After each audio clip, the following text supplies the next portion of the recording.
ele ganhou um prêmio importante, chama Prêmio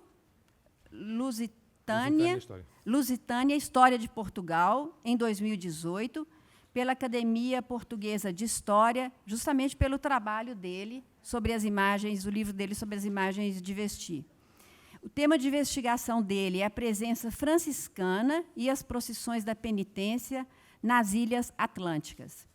E ele também é responsável pela criação do Museu Vivo do Franciscanismo. Então, é com prazer apresentar um investigador que se apaixonou pelas imagens de vestir.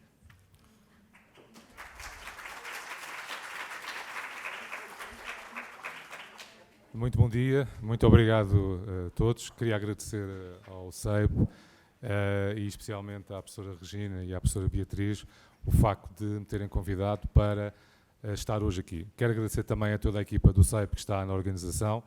Eu costumo organizar muitos colóquios e sei que isto dá muito trabalho. São muitos dias e muitas horas a preparar estes eventos para que depois vocês possam assistir aos eventos em si. Ora bem, esta história, eu vou contar duas histórias para iniciar. Esta história começou há 12 anos, talvez 13, não sei. Eu estava num projeto de investigação numa igreja franciscana do século XVII, na Ribeira Grande, nos Açores, na costa norte da Ilha de São Miguel. A igreja estava praticamente destruída, portanto eram escombros. Nós encontrávamos narizes, braços, pernas de imagens. E eu encontrei um conjunto de esculturas que depois vim a saber que eram do século XVII, imagens de vestir. E em Portugal, na altura, portanto estamos a falar à volta de 2006, 2005, havia muito pouca coisa escrita sobre imagens de vestir. Quer dizer, continua a haver muito pouca coisa escrita, atenção. Infelizmente. E eu fui pesquisar na net alguma coisa que pudesse servir de base para esse trabalho e encontrei uma tese de doutorado, como vocês aqui dizem, doutoramento em Portugal, de Maria Regina Emeriquites.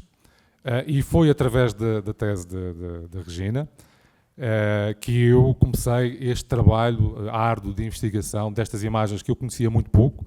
Sabia que eram imagens franciscanas, eram imagens de procissão,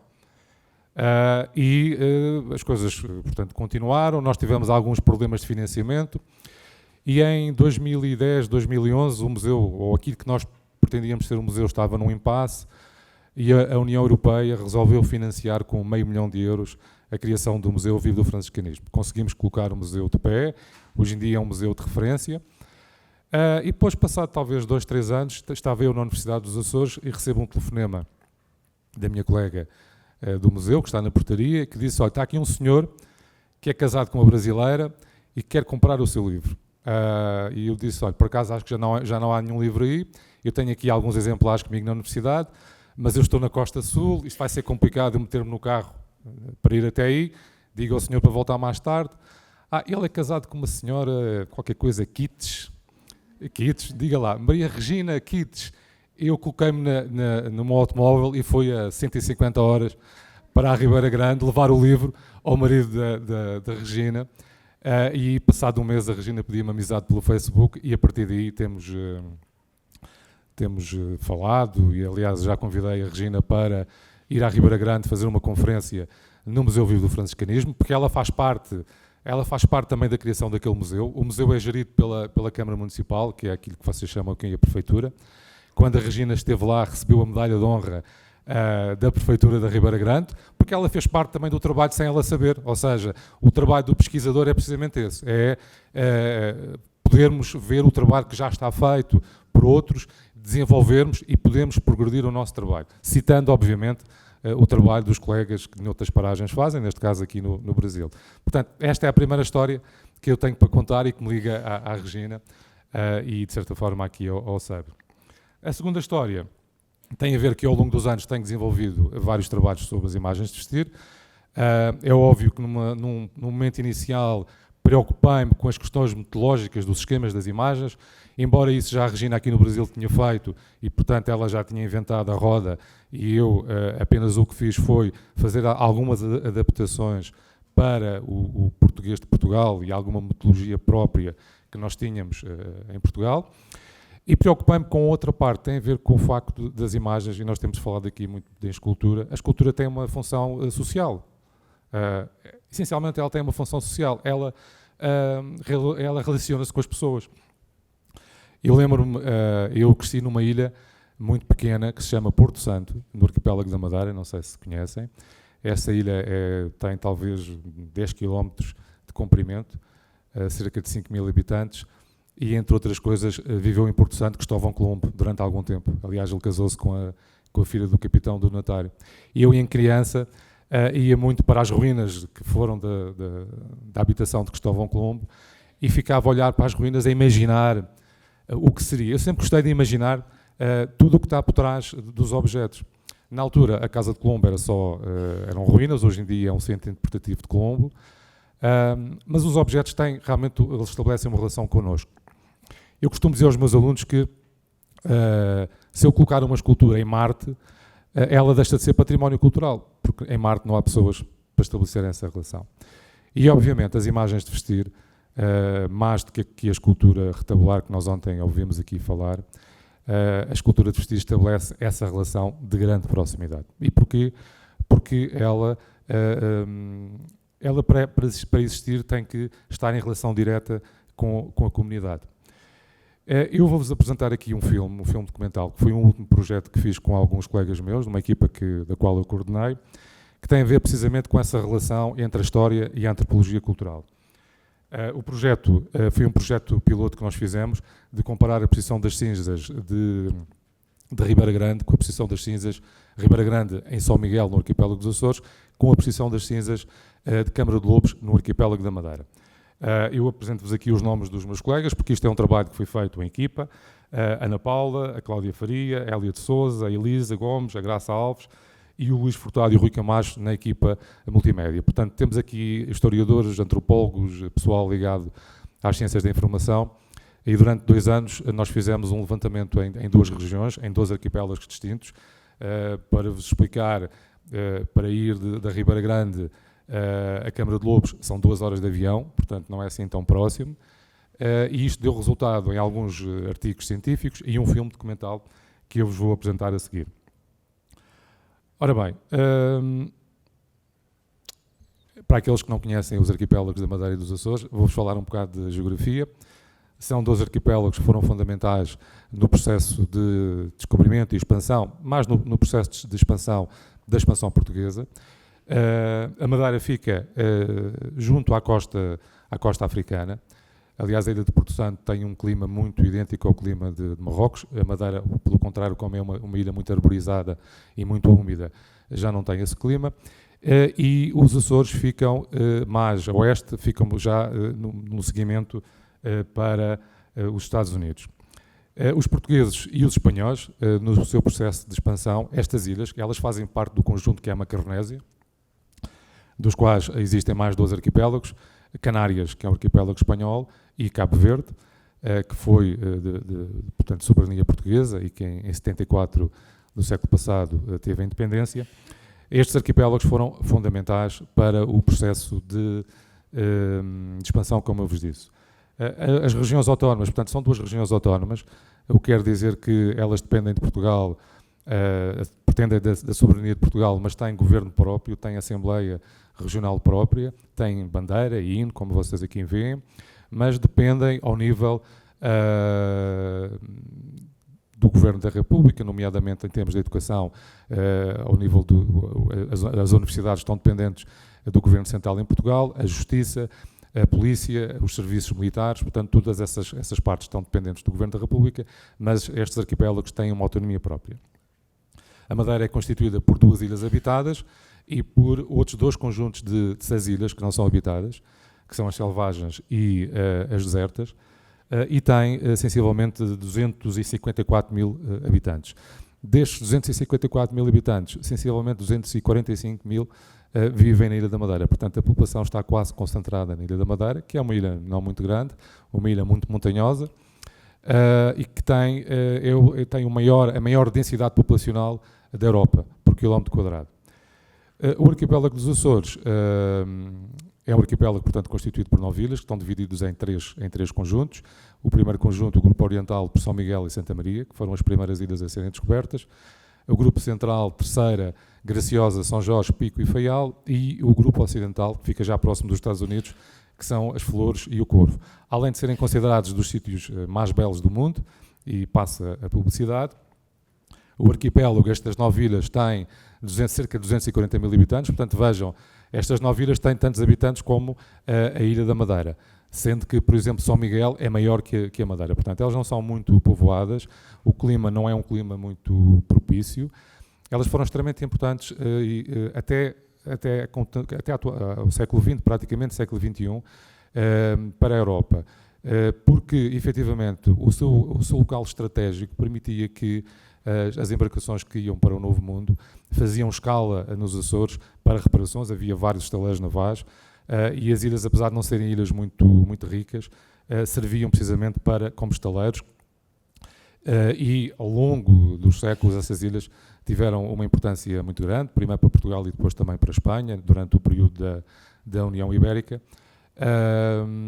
E até o século XX, XXI, por exemplo, na Primeira Guerra Mundial, na Segunda Guerra Mundial, houve várias bases aéreas francesas, inglesas e americanas, e, por exemplo, a Primeira Guerra do Golfo, também estas ilhas tiveram uma importância estratégica. Entretanto, depois vieram a perder importância. Estas ilhas, para vos dizer que elas formam a maior zona exclusiva marítima da Europa. Portugal, apesar de ser um país muito pequeno, em termos marítimos, tem a maior zona exclusiva do continente europeu, se não estou em erro. Em termos de história, e vamos passar à história, apesar de eu não ser especialista nesta área, há atualmente em Portugal, em relação ao descobrimento, ou ao achamento, como vocês dizem, aqui no Brasil, há aqui algumas controvérsias. Sabe-se que antes dos portugueses terem chegado a estas ilhas, já outros povos ali estiveram, os espanhóis provavelmente também.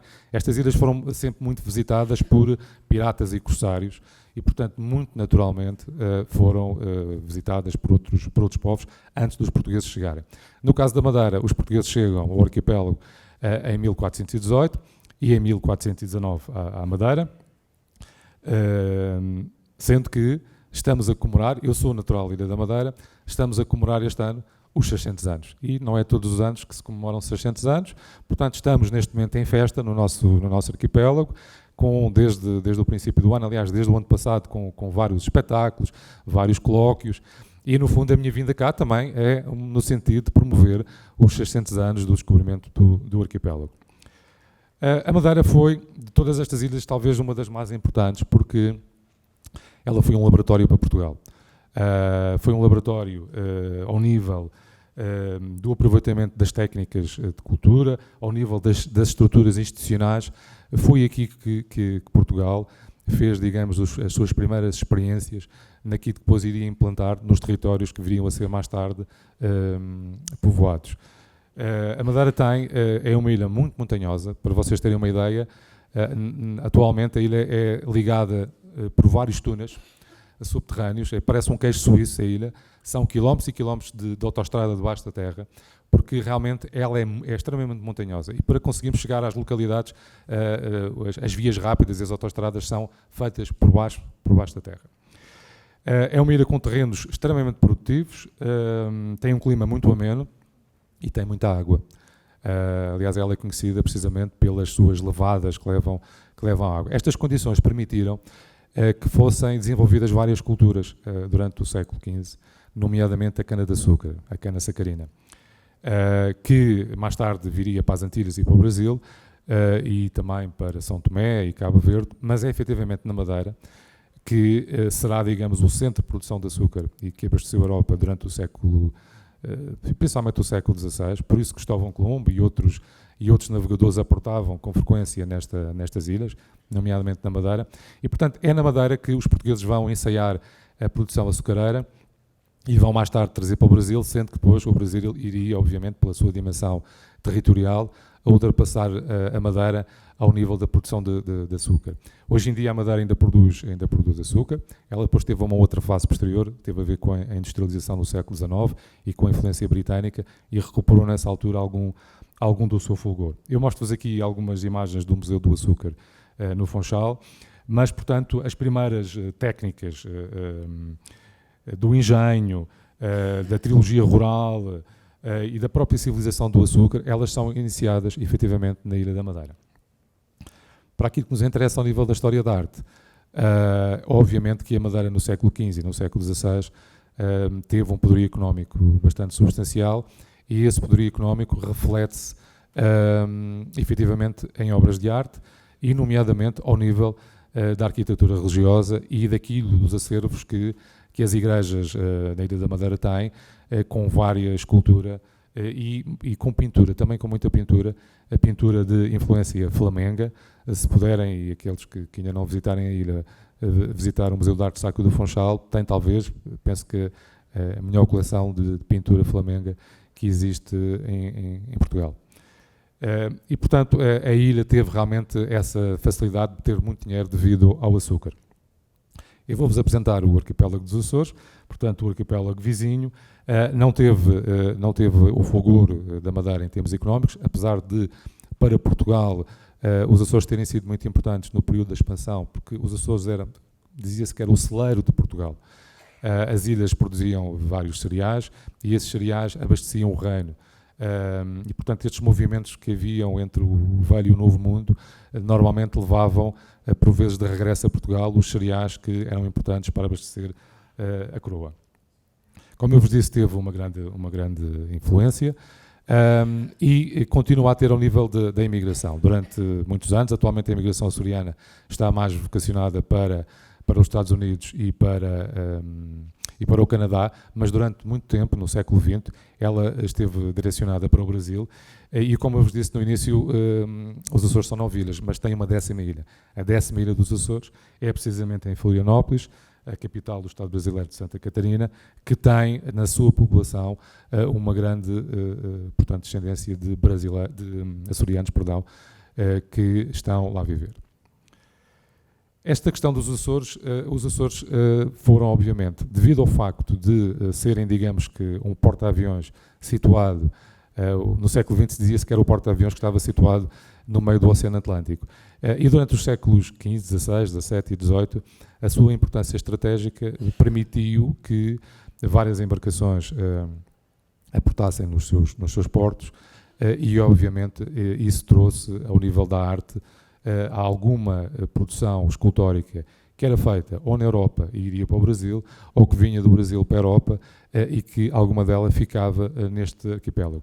Alguns colegas nossos do século XX, final do século XX, fizeram um inventário, portanto, em todo o arquipélago, ao nível da produção escultórica, e ela está dividida basicamente em três períodos. O primeiro período, que corresponde ao período do povoamento, que é uma influência luso-flamenga, portanto as obras de arte vêm essencialmente de Portugal. Depois há o período da União Ibérica, que é o período essencialmente espanhol, e que neste período as ilhas começam a exportar escultura, quer para a Europa e quer também em outros sentidos. E depois o período brasileiro. Portanto, há o segundo período, que vai até o século XIX, alguma escultura brasileira que vem para a Europa, acaba por ficar no arquipélago dos Açores.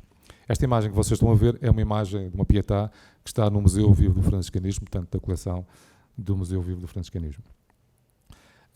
A Escola dos Mestres da Sé, que fica situada na Ilha Terceira, foi realmente extremamente importante. Ela tem, portanto, uma influência flamenga, espanhola e indo-portuguesa. E durante o século XVII, esta escola de mestres vai efetivamente ser responsável pelo abastecimento em termos de escultura de todo o arquipélago e também por a exportação de imaginário. A outra parte que eu gostava de falar antes de passarmos ao filme tem a ver com a importância dos franciscanos. Como vocês sabem, as ordens religiosas tiveram uma importância muito grande no processo de expansão portuguesa. Houve 3 ordens, duas delas mendicantes, os franciscanos e os dominicanos. Quanto a mim, foram, num primeiro período, digamos que as principais ordens que tiveram mais influência no acompanhamento e no processo de povoamento que os portugueses fizeram, e depois, mais tarde, foram, de certa forma, suplantados, talvez, pelos jesuítas, mas numa outra dimensão. O arquipélago dos Açores talvez, eu estou a fazer um trabalho agora para tentar perceber a influência dos franciscanos em Portugal, e eu penso que o arquipélago dos Açores é provavelmente, no território português, o sítio que teve por densidade de quilómetro quadrado mais conventos franciscanos. Nós estamos a falar de um território que, apesar de ser disperso no meio do Atlântico, são ilhas muito pequenas. Temos 18 conventos masculinos e 15 conventos femininos, que é, para a época, de uma grande importância. Isto tinha a ver porquê? Precisamente porque os franciscanos perceberam que, sendo as ilhas um entreposto marítimo importante entre o Velho e o Novo Mundo, estes conventos, era, digamos, essencialmente no caso masculino, no caso feminino não, mas no caso masculino, da Ordem dos Frades Menores, eram bases de apoio que os franciscanos tinham entre as missões que efetuavam, por exemplo, para o Brasil. Portanto, serviriam de entreposto na deslocação dos frades. Os franciscanos nos Açores, entre aspas, secaram completamente a presença de outras ordens religiosas. Nós tivemos agostinhos, 4 conventos agostinhos, 2 carmelitas e 3 jesuítas, e há informação dos próprios franciscanos para o reino a dizer não vale a pena mandarem para cá mais frades de outras ordens. Isto chega só para nós, são ilhas muito pobres, nós já cá estamos, não precisam de vir mais frades. E, efetivamente, eles mantiveram-se e progrediram ao longo de todo o arquipélago. Esta presença franciscana vai-nos levar para uma outra realidade, que é a refundação das ordens terceiras em Portugal e em Espanha, que depois vem chegar ao Brasil. Como vocês sabem, as ordens terceiras é uma componente extremamente importante, que começa na Idade Média com as ordens mendicantes, com São Francisco e depois com São Domingos, e que tem como característica fundamental a inserção dos leigos na sociedade. Era, digamos, que para o caso de São Francisco de Assis, o braço armado, entre aspas, da própria ordem junto da comunidade. Estas ordens terceiras vão entrar em decadência e no pós-Concílio de Trento elas voltam a ganhar um novo dinamismo. No caso português, elas são refundadas através do capítulo geral de Toledo, em 1606. A primeira fraternidade da ordem terceira, que é a de Lisboa, da cidade de Lisboa, data de 1615. Em 1644 esta ordem já tinha cerca de 11 mil irmãos e em 1652 ela vai estender-se à restante zona periférica da cidade de Lisboa, com Oeiras, Sintra, Sacavém, Belém, Carnide, e ganha um grande dinamismo. Para nós percebermos esta influência, eu estou a socorrer-me aqui desta cronologia. Alguma desta cronologia, obviamente, tem a ver com o trabalho feito com colegas aqui no Brasil. Presumo que, se estamos a falar em 1615 para Lisboa, sensivelmente, claro que o passo seguinte de fundação das ordens terceiras seria a Ilha da Madeira, por uma questão lógica. Eu, para a Madeira, ainda não consegui encontrar a data de fundação da Ordem Terceira de São Francisco. Nos Açores, a primeira ilha é Santa Maria, portanto, quem vem da Madeira chega a Santa Maria. Também não tenho a data de fundação de Santa Maria, mas sei que em 1619 a Ordem Terceira já estava no Rio de Janeiro, no Brasil, e em 1624 é fundada a Ordem Terceira de São Miguel. Ora, a Ordem Terceira de São Miguel, nos Açores, se é fundada em 1624, ela é fundada com irmãos que vêm da Ilha de Santa Maria. Portanto, provavelmente, quer na Madeira, quer em Santa Maria, a fundação da Ordem deverá rondar sensivelmente antes da data de 1620. E uma das componentes, que é aquilo que nos interessa, da Ordem Terceira, tem a ver precisamente com a questão das posições de penitência. As posições de penitência era uma forma que a Ordem tinha de chegar a toda a população e de contar, no fundo, de catequizar, de evangelizar a população. Estamos a falar, obviamente, de populações que eram maioritariamente analfabetas, e esta era a forma, digamos, visual de chegar às populações. Eu costumo dizer aos meus alunos que era o Facebook e o Twitter da época. Portanto, era uma forma, eles realmente tinham, e sempre tiveram as ordens religiosas, nomeadamente os franciscanos, esta componente de chegar às populações. Como diz a professora Marilena Flexora, aqui no Brasil, era, digamos, que o teatro barroco a céu aberto. Portanto, estas exposições, especialmente no período barroco, vão ganhar um dinamismo, até porque calha numa época em que o teatro litúrgico sai de dentro das igrejas e acaba por vir para as cidades. Eu mostro-vos aqui duas imagens no slide de duas procissões, uma que já está extinta, que é a procissão dos terceiros da Vila das Velas, nos Açores, e outra que é a procissão dos terceiros de Mafra, que ainda se mantém em funcionamento. Dizer-vos que as procissões de penitência vão, obviamente, assim como as ordens terceiras, cair em decadência no período liberal, portanto, a partir de 1830. Elas entram em decadência, mas, ao contrário do que, se calhar, em termos de procissões acontece aqui no Brasil, em Portugal, muitas delas mantiveram-se em atividade, que é o que acontece no caso de Mafra. Mafra tem uma particularidade, eu vou voltar só atrás no slide. Mafra tem uma particularidade, ao contrário da outra que vocês estão a ver, da outra fotografia de 1903. 1903 é uma comunidade numa vila pescatória, no arquipélago dos Açores, uma comunidade muito pobre, e a outra fotografia que tem a ver com Mafra está ligada ao convento de Mafra. E esta irmandade foi fundada por Dom João V. Portanto, é uma imagem que é um conjunto de imagens efetivamente extremamente ricos e que grande parte do enxoval que veste estas imagens é doado pela Casa Real. Portanto, há aqui uma realidade diferente e isto leva-nos efetivamente para uma dinâmica que é a tal relação que se estabelece entre a imagem e as pessoas. Eu ontem estava a ver a comunicação do colega, que é Dilson, acho eu, que apresentou a comunicação, em que ele apresentava as suas imagens de vestir, e na comunicação que nós vimos, praticamente as imagens passaram para um segundo plano. O que nos interessava foi a relação que houve daqueles problemas, das imagens que foram degradadas pela população, ou seja, aquilo que nós retivemos ontem foi precisamente isso. A imagem passou para um segundo plano. E é extremamente importante nós vermos, e eu tenho preocupado muito com essa questão, de efetivamente perceber essa relação social que as imagens estabelecem. Normalmente eu apresento-vos aqui este gráfico. A história da arte preocupa-se muito com a questão do encomendador, do criador ou do artista, da obra, e depois os antropólogos preocupam-se com a questão do observador, ou seja, quem está a assistir à procissão, do protetor, do guardião, e eu nos projetos que tenho feito tenho preocupado muito com essas questões. Aliás, eu só aqui um parênteses, eu há uns 5 anos fiz um projeto de paisagem sonora na área da antropologia, em que nós colocámos microfones nos andores e gravámos aquilo que as pessoas iam dizendo ao longo da procissão, para percebermos o que é que, estávamos a falar de uma procissão franciscana, do século XVII, o que é que aquelas pessoas que estavam ali a assistir à procissão, o que é que aquilo lhes dizia.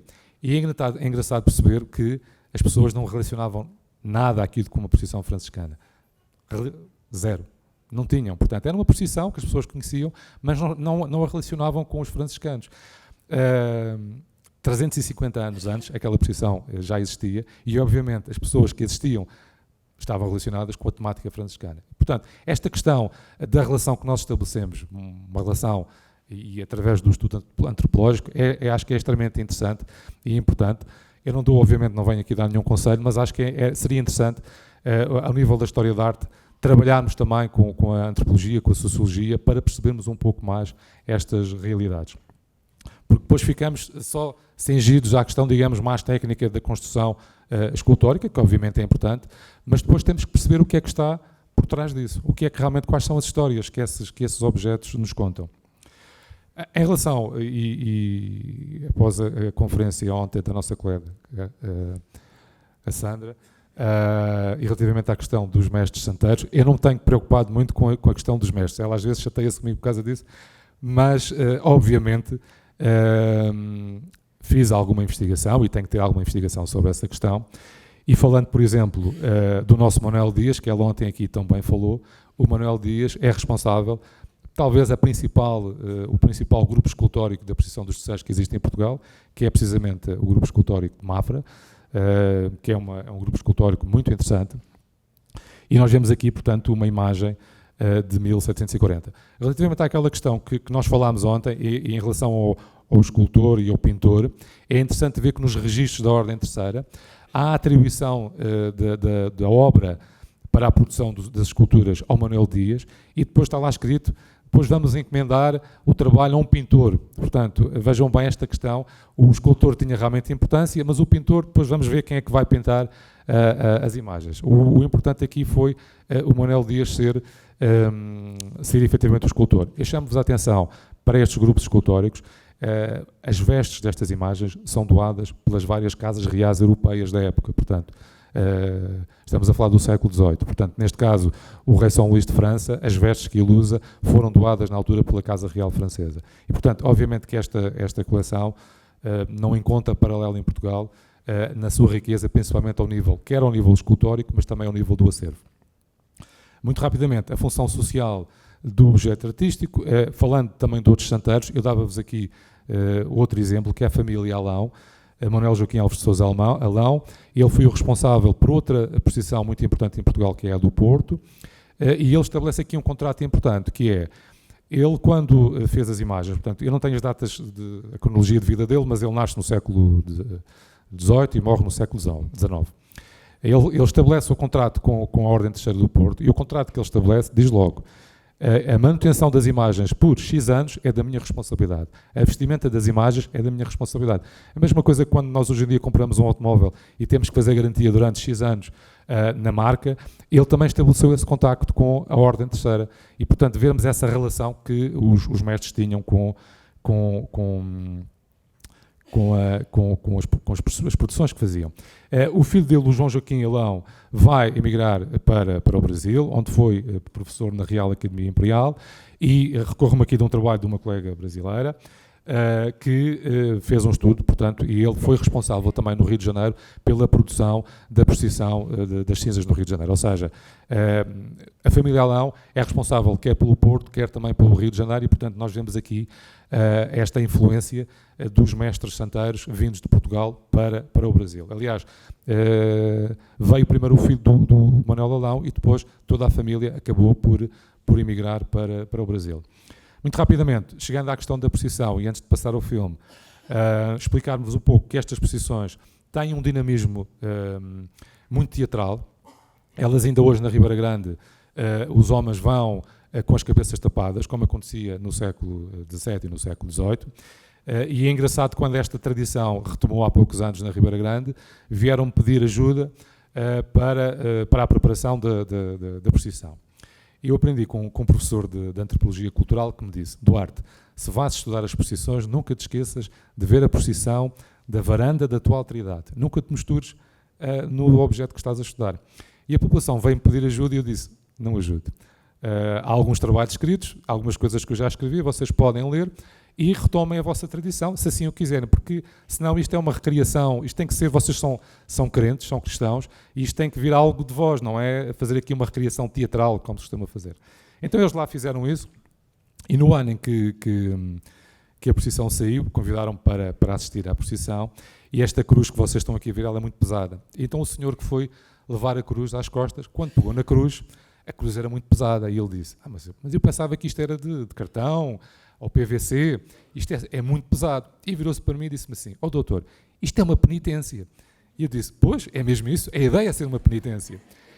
E, entretanto, houve um outro senhor que estava ao lado, estava de fato e gravata, que por acaso é um colega, que é o diretor do Museu da Imigração Açoriana, que disse: não, eu levo a cruz. Ele tirou os sapatos, tirou as meias, arregaçou as calças, vestiu o hábito e foi então em procissão. Isto é uma fotografia que eu acabei por descer da varanda da alteridade e tirei uma fotografia para o Facebook que eles queriam colocar e, portanto, apareço aqui com os irmãos penitentes. Vocês podem ver que esta teatralização, as imagens de vestir, vemos aqui o conjunto escultórico do Montalverne, elas misturam-se, obviamente, com a própria procissão. Há aqui, obviamente, aquilo que eu chamo que é o envolvimento comunitário, que tem que ser um envolvimento espontâneo, no qual o investigador ou o pesquisador não se deve envolver. A nossa função é pesquisarmos e depois a comunidade vai utilizar aquilo que nós fizemos. Basicamente, eu dividi isto em 3 períodos. Um período de repouso em que as imagens estão fechadas nos armários, depois há o período de preparação da procissão e há um terceiro período que é o período da própria procissão em si. Relativamente aos 2 casos que nós estudamos, são muito diferentes. Ribeira Grande, Açores. A procissão mantém-se desde 1664 até à atualidade, só que finais do século XX, princípio do século XXI, a população, a comunidade, resolveu fazer a criação de um museu para tomar conta das imagens, o tal Museu Vivo do Franciscanismo, do qual eu fui um dos corresponsáveis. Atualmente as imagens estão o ano todo no museu, e na semana da procissão, que é no primeiro domingo da Quaresma, o museu tira as imagens das vitrines e entrega à comunidade. A comunidade faz a sua procissão, quando acaba, no domingo, ao final do dia, às 6 da tarde, devolve as 12 imagens ao museu e elas voltam a ficar o ano todo dentro das vitrines e podem ser visitáveis. Estão a ver aqui o processo de preparação. Isto é na semana em que as imagens saem do museu, então a população está a preparar a sua imagem. Neste caso aqui é o Santo Ivo, que é um santo terciário da Ordem Terceira de São Francisco. E, portanto, as senhoras, normalmente são as senhoras que preparam as imagens, fazem as roupas, elas no museu estão com determinadas roupas, quando são entregues à comunidade, são despidas e saem com outras roupagens, que não aquelas que estão no museu.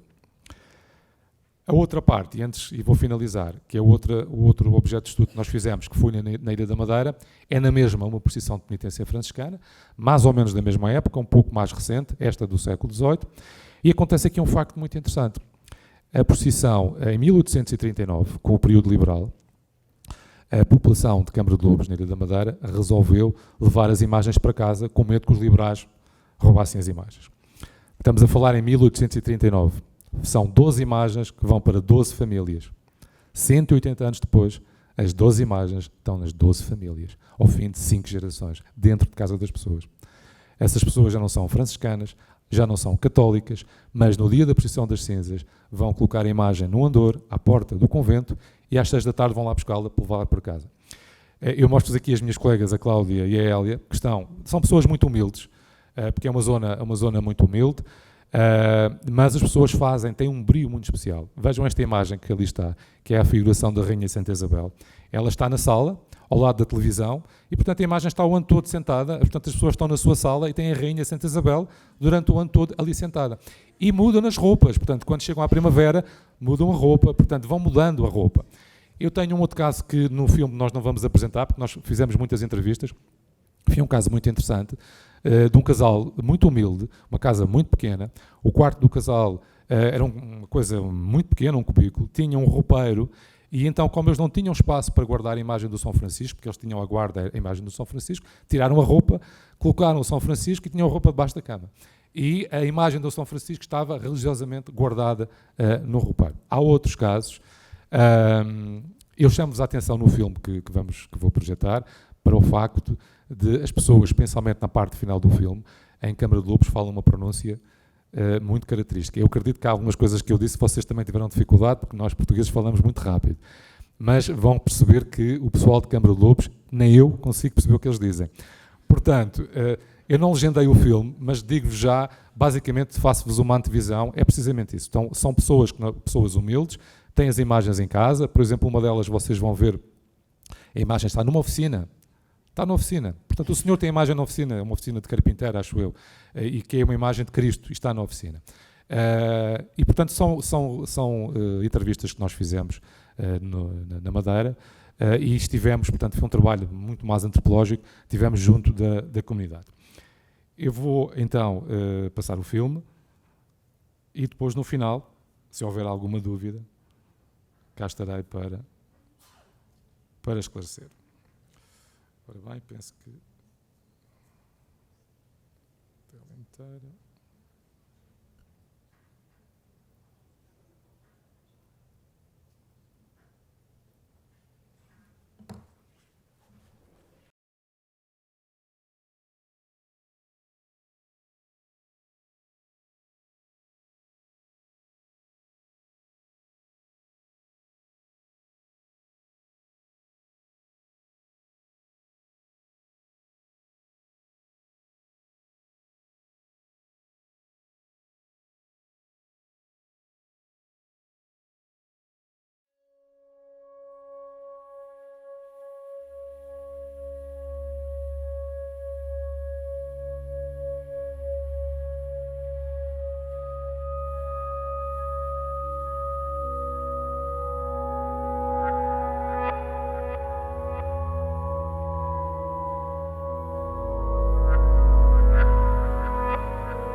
Quando os santos saíam para a rua, tiravam-se as roupas, estavam todas ali, nós verificávamos se elas estavam em condições de sair, passava-se a ferro, tudo, e eu depois tirava-se as roupas novas, tirava-se as velhas, dobrava-se, tínhamos tudo numerado dentro de sacos, a dizer quem era o santo, e eu depois vestia-se os trajes novos.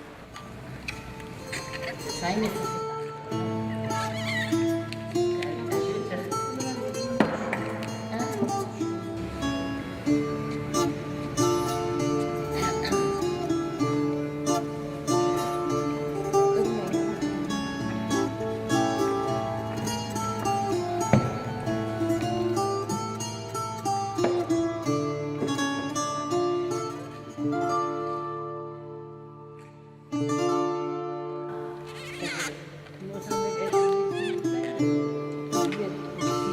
Ela leva rosas aqui nas mãos.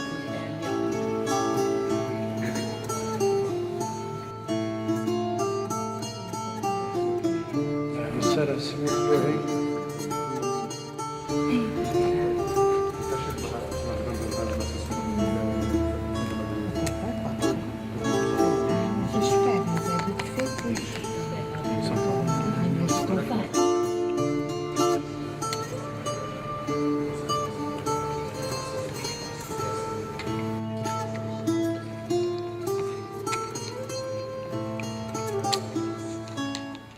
Punhamos flores naquilo tudo.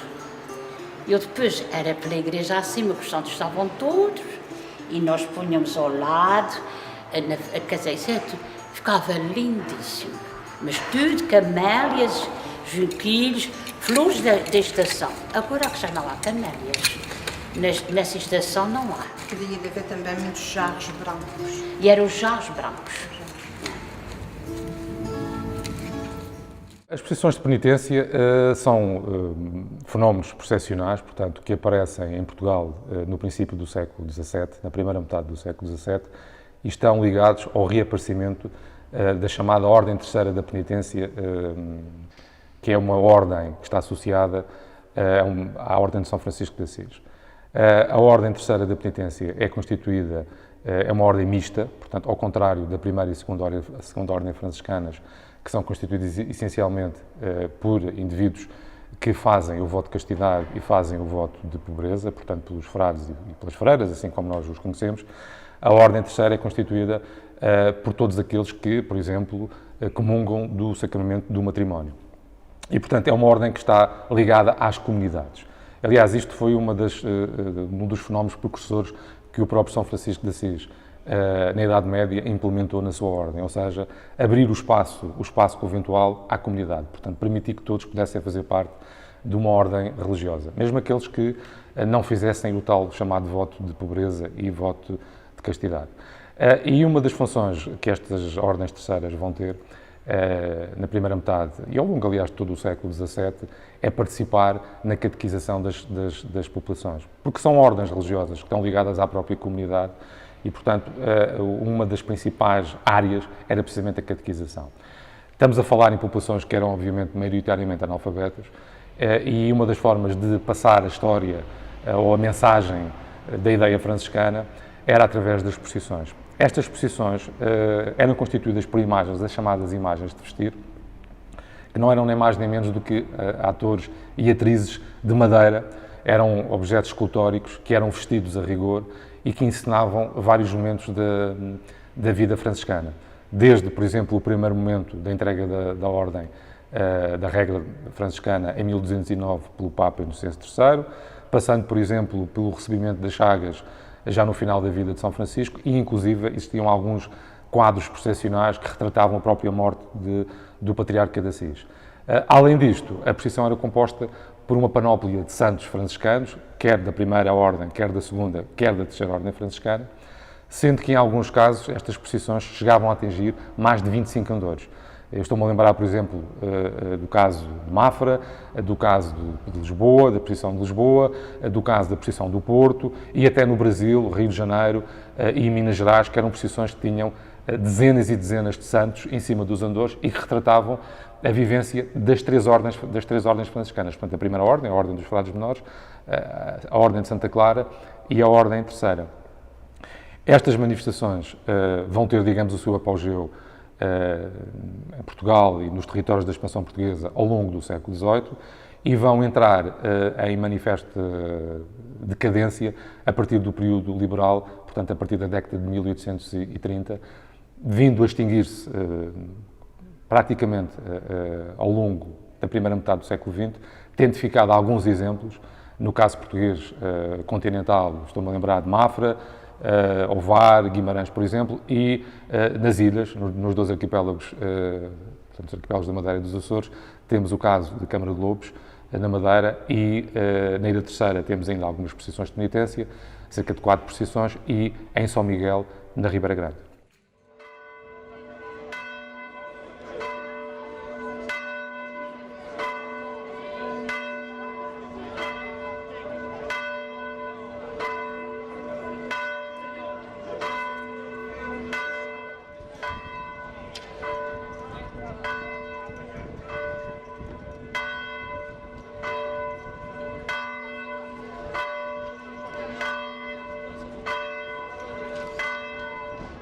Podemos traçar aqui um paralelismo entre a Ribeira Grande e a Madeira.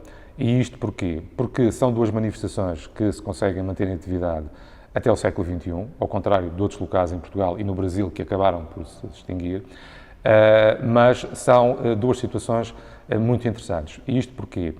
Porque no caso da Ribeira Grande a procissão vai se manter, portanto, ela acontece, nós temos dados desde 1664, em que ela já se realizava nesta data na cidade da Ribeira Grande, e com o fim das ordens religiosas masculinas em 1832-34, aqui no arquipélago dos Açores, cabe depois à Misericórdia local, à Santa Casa da Misericórdia, manter esta tradição da procissão. Portanto, a procissão, ainda numa primeira fase, até o princípio do século XX, ainda existem irmãos terceiros aqui na Ribeira Grande. Portanto, nós, a ideia que temos pelos estudos que foram realizados nos últimos anos, dão-nos a data de 1933 como o final da Ordem Terceira na Ribeira Grande, mas esta tradição, a tradição de se realizar a procissão, a chamada Procissão dos Terceiros, se realiza no primeiro domingo da Quaresma, ela mantém-se até à atualidade. Num primeiro momento, ao longo de todo o século XX, a tradição está ligada à Misericórdia, portanto, a Misericórdia vai potenciar uma tradição que, no fundo, pertence à comunidade, e já a partir de 2011, 2012, com o aparecimento do Museu Vivo do Franciscanismo, esse acervo processional é acoplado, é englobado no museu. E, portanto, o que acontece na atualidade é que as imagens são, digamos que, entre aspas, são emprestadas à população, à comunidade, no primeiro domingo da Quaresma, para que a comunidade possa desenvolver a sua devoção à procissão dos terceiros. É claro que esta situação leva-nos aqui um pormenor muito interessante, é que a essência da procissão, que é uma procissão de penitência franciscana, ela, ao longo de todo o século XIX e século XX, ela foi-se alterando. Nós temos muita tendência de dizer a tradição já não é o que era. A tradição nunca é o que era. Porquê? Porque o património imaterial ele está intimamente ligado às pessoas. E, obviamente, a vivência que nós temos com, neste caso, com as imagens processionais, a vivência que a população tinha no século XIX, que tinha no século XVIII, no século XIX e no século XX, é completamente diferente, porque culturalmente nós evoluímos. E, portanto, o que acontece na atualidade é que, o que aconteceu ao longo do século XX, é que esta incidência franciscana da procissão na Ribeira Grande paulatinamente foi-se perdendo.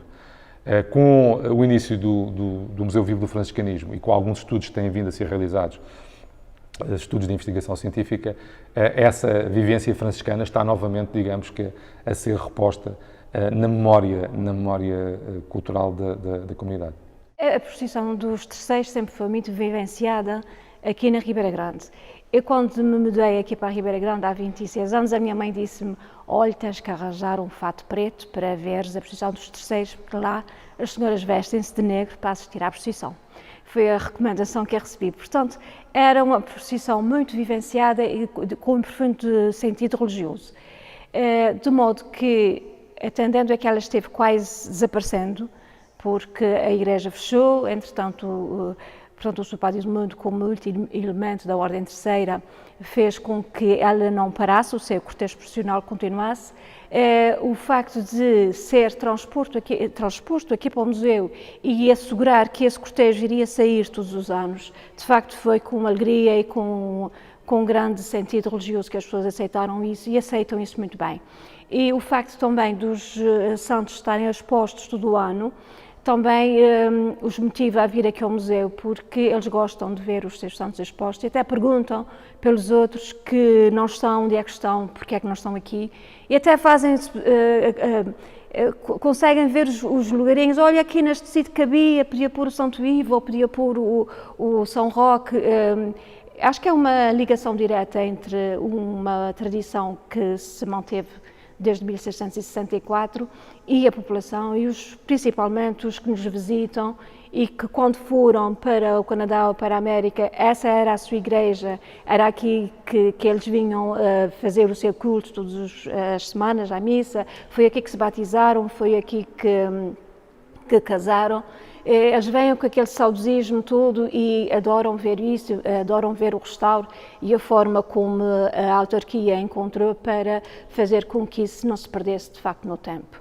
Vão ressuscitar de memórias, foi uma forma de sentir o passado, vivenciando o presente e prevendo o futuro, de uma forma muito entrelaçada e muito íntima, porque a forma de se vivenciar a presença franciscana em todas as ilhas, com certeza que deve ter sido diferenciada de ilha para ilha, mas o espírito foi sempre o mesmo. Foi a missão de São Francisco de Assis e o franciscanismo, aqui a missão que teve no arquipélago, e a sua relação com o povoamento foi de facto sempre muito estreito, e é uma forma mais rica da pessoa ver a cultura de uma outra perspectiva.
Associaram aquela coisinha na boca do cão a uma malaçada, mas diziam que era a pressão do pertinho das malaçadas. Eu achei sempre muita graça, por isso que este ano vim testemunhar e ver realmente as pessoas que fazem.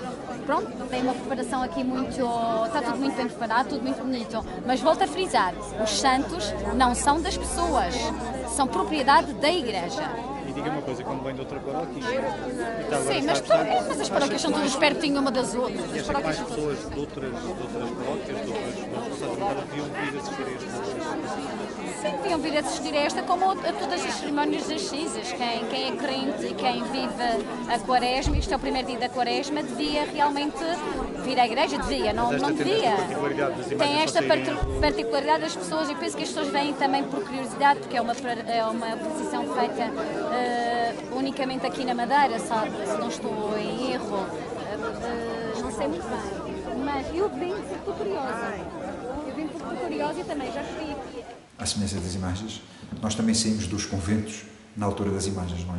Primeiro saíram os frades e saíram as imagens depois, não é? Os frades, uns regressaram à família, outros foram colaborar nas paróquias, assumiram algumas paróquias, outros estarão indo provavelmente para alguma província fora de Portugal, isto em 1835, mas precisamente 100 anos depois, os franciscanos regressam à Madeira. Precisamente em 1935, 100 anos depois, os franciscanos regressam à Madeira, em parte pela mão do Frei José Rolim, que era tio-avô do atual cardeal patriarca de Lisboa, do Manuel Clemente. Era um homem empreendedor, esteve nas missões, esteve nos Estados Unidos, foi diretor espiritual aqui do Seminário Diocesano, era um homem extraordinário. E ele teve essa percepção, que os 100 anos da exclaustração dos franciscanos aqui do país e também da Madeira, que o regresso à Madeira, em definitivo, acontecesse precisamente em 1935. Portanto, em 1935 regressamos para a Capela da Banha de França, no Funchal, que era da Diocese, e passado 80 anos, precisamente em 2015, 80 anos depois, regressamos então aqui ao Convento de São Bernardino, que é de facto o único convento que subsiste dos 5 que outrora existiram na Ilha da Madeira. Em relação à procissão das cinzas, uma procissão única, é uma procissão imemorial, apesar de todas as vicissitudes, de todas as alterações. O convento já esteve ao abandono, o convento já foi paróquia, o convento já foi campo de futebol, os antigos dizem que até jogavam a bola cá dentro, portanto isto já foi muita coisa. Apesar de tudo, a procissão manteve-se, não é? Graças às pessoas que recolheram as imagens e que as transmitem de geração em geração. Aquelas imagens, mais do que o valor material, têm de facto um valor espiritual, vamos assim dizer, ou imaterial, se quisermos. E as pessoas sabem disso. E podem não conhecer muito acerca da vida daquele santo, mas aquela imagem traduz um pouco a uma ligação familiar, a uma ligação umbilical, digamos assim, não é? Aquela imagem vale para aquelas famílias, não pelo valor material das mesmas, mas é algo de família, não é? É algo que está no sangue, é algo que faz parte da tradição, não apenas deste lugar, mas da tradição de uma família, não é? Que as recolheram com carinho e por isso, de facto, estas pessoas, eu pelo menos sinto muito grato a estas famílias que recolheram as imagens, caso contrário ter-se-iam perdido, certamente, porque as imagens mais importantes foram salvaguardadas, foram para a Igreja Matriz, uma outra se calhar está no Museu de Arte Sacra, estão noutras igrejas, foram compradas e vendidas porque tinham valor material. Estas imagens não têm praticamente valor material, são as imagens mais franciscanas, são precisamente as imagens de roca, mais pobres, mais simples, não é? E então as pessoas recolheram estas imagens e olham para elas como, de alguma forma, quase como um património, não só de Câmara de Lobos, mas um património familiar. E mesmo que alguém chegasse com 1 milhão de euros, ninguém venderia essa imagem, porque seria vender algo de sagrado, que não tem preço. E por isso as pessoas olham com uma estima particular por cada uma destas imagens. Por isso, estas famílias que guardam as imagens podem não pertencer, na maioria, à Ordem Franciscana Secular, não têm uma pertença formal à Ordem Franciscana Secular, mas têm uma pertença que é a pertença do coração, não é? E de facto elas fazem parte da nossa história, fazem parte da história deste concelho, deste convento, e por isso há de facto uma ligação muito umbilical, muito familiar, muito sanguínea, quase, vamos dizer assim, e isso é de valorizar. Por isso, muitas das nossas tradições aqui na Madeira, incluindo a tradição da procissão das cinzas, são tradições que já perderam o fio da história, digamos assim, mas que estão impregnadas na alma do povo. Por isso nós na Madeira não somos muito ricos a nível de património, ao contrário dos jesuítas, por exemplo, que têm a grande e a célebre igreja do colégio, mas, mais do que isso, temos sobretudo o património material que está impregnado na alma e no coração das pessoas. Por isso há uma série de tradições, desde as missas do parto, as visitas do Espírito Santo, e esta também, sobretudo, que nos referimos, a procissão das cinzas, que estão na alma do povo. E isso é extraordinário. As imagens estão ligadas à fraternidade, ou as pessoas que têm as imagens não estão ligadas ao franciscanismo, portanto, os proprietários das imagens? Não estão ligados ao franciscanismo. Algumas têm, mas outras não. Até uma doou um São Francisco à igreja, porque para ela não lhe dizia nada. Já vinha do tempo dos sogros, para ela não lhe dizia nada. Por isso, que doou à igreja, era franciscana, ela disse, não sou franciscana, fica para a igreja. E tem outros, que também não pertencem, é franciscano, mas as famílias não são franciscanas. Não tem nada a ver com isso. E essa imagem foi doada à igreja ou à fraternidade dos à igreja, aqui é o convento. Doado ao convento. Foi doado ao convento, sim. Exatamente. Essa imagem de roca. Portanto, vocês nunca tiveram, ou seja, os franciscanos seculares nunca tiveram uma ligação direta com as imagens que no fundo saem na vossa procissão. Direta de propriedade, ou seja, as imagens não são vossas. Não. Já foram? Sim, antigamente foi quando houve um incêndio aqui na igreja, que eram daqui da paróquia, e depois foi quando foram levadas, cada um foi levando para as suas casas. Foi cada um, mas já tem muitos anos. O meu pai dizia que já na altura o meu pai dizia que tinha 200 e tal anos, ele já morreu há 21 anos, já tem muitos anos. E cada um levou para as suas casas e depois as famílias, de geração em geração, vão mantendo sempre a... As famílias iniciais já eram franciscanas. Sim, porque aqui havia muita devoção ao São Francisco, neste convento. E há 400 e tal anos, dizem que há 400 e tal anos, até vinha romeiros do norte da ilha para aqui, para a festa de São Francisco. Sim, havia muita devoção ao santo. E tem sido fácil essa relação entre os irmãos terceiros que organizam a procissão e a população que, embora não sendo franciscana, é a proprietária das imagens? Como é que vocês... Mas adere. O seu padre publica, tal, sabe, e todos sabemos que é na quarta-feira de cinzas que sai a procissão, e tudo bem. O seu padre diz tal hora, começa a procissão, sempre no convento, tem de ser sempre daqui. Porque foi o lugar de origem praticamente deles. Sai do convento a tal hora, às 6 horas da tarde, e depois vai a procissão até à igreja. Então acaba na igreja. Mas as famílias todas aderem. Essa senhora que vai doar ao convento não tem possibilidades de ir por acaso ao São Francisco, então doou aqui ao convento. Estamos na casa da Dona Teresa, que guarda, tem a Santa Rosa de Viterbo. Como é que esta santa veio bater aqui? Este sítio. Portanto, isso foi como eu sempre dizem que foi um levião, outros dizem que foi um incêndio que houve no convento. E então foram lá salvar os santos e ficou na família. Portanto, na nossa família a tradição era passar do filho mais velho. Certo. Portanto, veio até o meu avô, depois como a tia mais velha era uma solteira, ficou na casa das tias, a casa das tias era para além dos apartamentos. E então, depois veio para aqui porque não havia mais ninguém na família. E para aqui, digamos que era o seu pai? Sim, mais por mim, porque eu muito bem. porque eu desde pequenina andei sempre à volta da Santa. À volta da Santa. É verdade. Sim, andei. Acompanhei sempre, todos os anos eu acompanhava a Santa Rosa. E depois também o pai, porque também era parte da família e era o único que estava na paróquia. Portanto, se o filho mais velho estiver fora da paróquia, o santo não vai para lá. Na minha compreensão, acho que os santos não devem sair da paróquia. Muito bem. Portanto, é património da paróquia, não deve sair da paróquia. É património da paróquia, mas é vossa. Sim, eu acho que na minha perspectiva, por exemplo, se eu e as minhas filhas não estivessem aqui na paróquia, a santa devia se entregue à paróquia. Nunca saí da paróquia. Da paróquia. Porque estes santos fazem parte do sítio. Sim, do património na minha perspectiva. Há pessoas que dizem que devia nos acompanhar sempre que sair fora da paróquia. E acha que toda a gente pensa assim? Eu penso que não.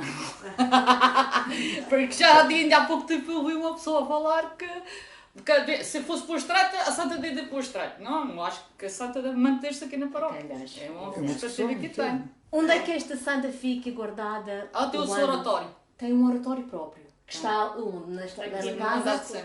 E esse andar de cima é usado todos os dias ou é um lugar reservado? Não, é usado todos os dias. É usado todos os dias. Sim, até um quarto já foi um quarto das minhas feiras, hoje em dia não é. No futuro pode ser do Afonso. Exato. Mas tem o seu oratório. Porque eu trouxe o oratório da Casa das Tias, porque ela fica sempre protegida. Não é? Há santos que é desmontados, mas esta não é.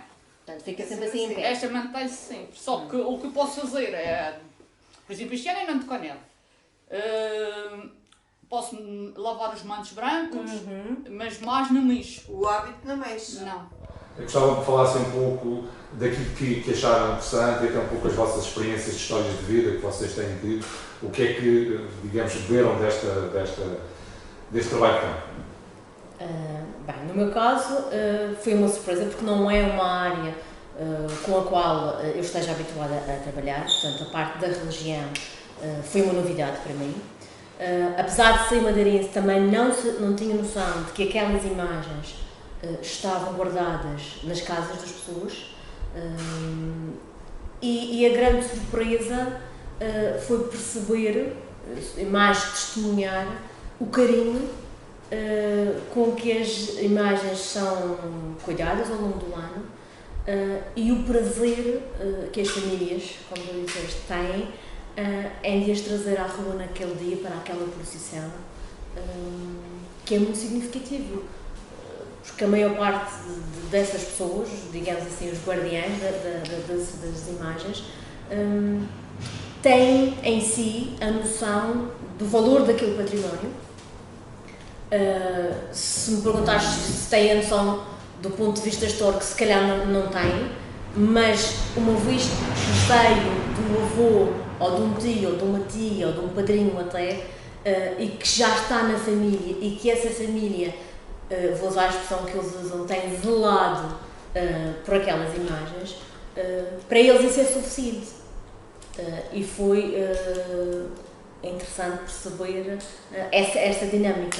As histórias de vida que nós fomos escolhendo, e quer a Cláudia, temos trabalhado muito nessa área da história de vida, percebemos que o facto de ter aquela imagem em casa altera a história de vida da pessoa, porque aquela imagem está ali para proteger a casa.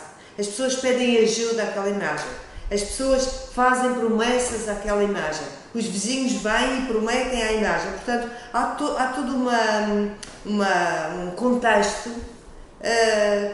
que para mim era totalmente desconhecido. E isso foi muito, muito importante.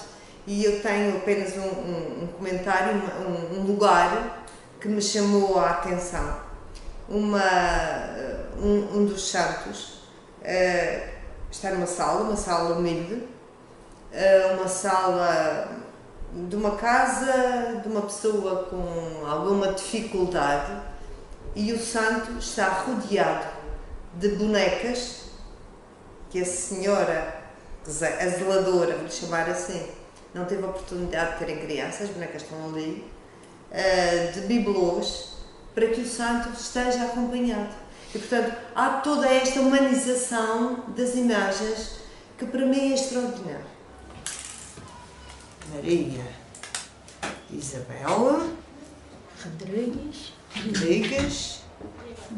Diniz. E estamos aqui na casa onde está o São Benedito. A minha pergunta primeira é, Dona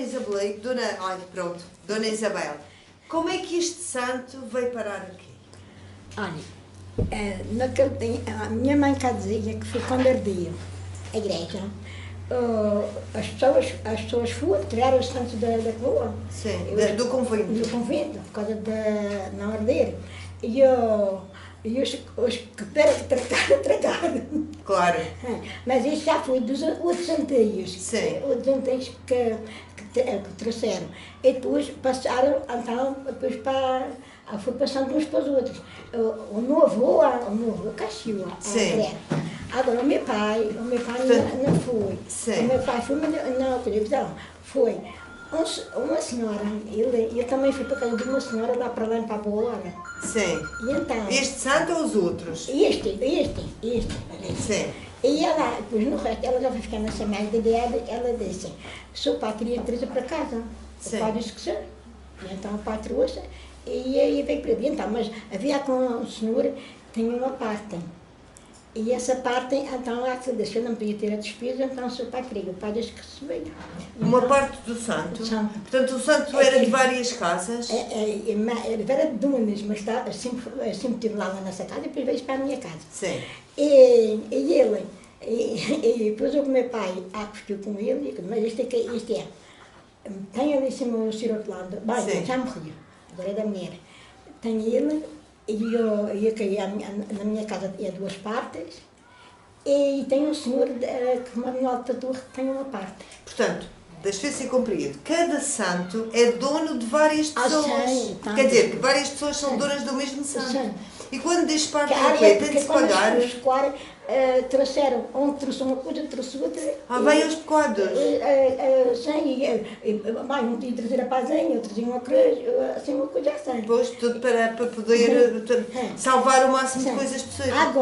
Agora, o nosso santo, este santo, quando eu fui lá para lá, e quando ele esteve lá, lá na casa do tal senhor. Ele sempre teve tudo. Sim. Tudo. E depois veio para a nossa casa, também veio tudo. Mas há santos que não tem um vestido, não tem uma pá, tem uma cruz, tem assim. Está dividido em vários lugares. Sim. Mas este, neste momento, é tudo daqui. Isto é daqui. Sim, isto é tudo daqui. Tudo daqui. Sim. E esta, a dona Isabel é católica. Sim. E faz parte daquelas imagens dos franciscanos, da Ordem Terceira. Tem alguma ligação com isso, não? Não, eu não sou quer dizer, eu não tenho irmandade assim. Sim. Eles vieram pedir de São Francisco, do Carmo, eu disse, não, o que eu tenho já dá para mim. Eu tenho a irmandade do Carmo. Sim.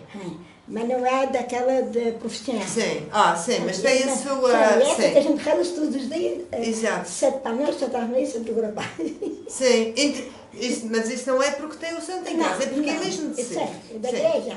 Da igreja, exatamente.